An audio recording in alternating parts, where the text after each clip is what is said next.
Hey, it's Jan from Jets GPS. This is episode 9 of Hacking the Tracking. We had a great question last week from Ben from Craggs Environmental. One of his clients has said that they didn't want GPS tracking because then they'd have to act on the data. So if they didn't know, it didn't matter. So, good friend of mine, Mr. Dean Williams from Unicorn Solutions, expert in health and safety. Dean, what would be your take on that? Well, thanks for having me along, firstly. Interesting thought process around that.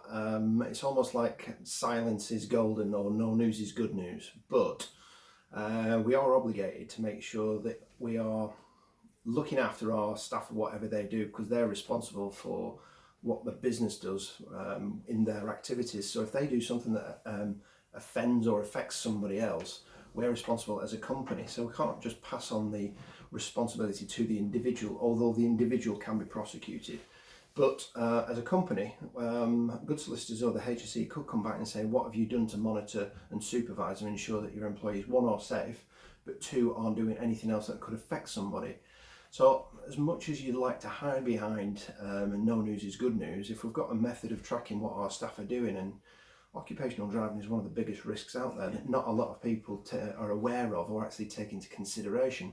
But if our employees are out there and are driving harshly or driving unsafely, we'd rather know about it so we can address it before something happens that could affect either their employees or something that hopefully they might not want to have to later rely on in court. So it's not an easy situation. I would rather have the information and address it so you can be more proactive than being reactive and having to wonder about how we're going to explain ourselves out of this situation. And from a legal perspective, kind of what you're saying there, ignorance isn't a defence. Absolutely not.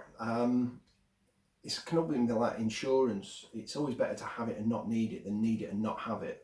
And if you've got, we have to have processes in place to make sure that our employees know what's expected of them in terms of their conduct, their behaviours, how to maintain the vehicles, what checks they've got to do and so on. And you may, if anything did happen, you get the opportunity to prove what you've done, and if you've got a procedure and a process, prove that it's in place, prove that it's been communicated, prove that it's been implemented, and what you do with the results.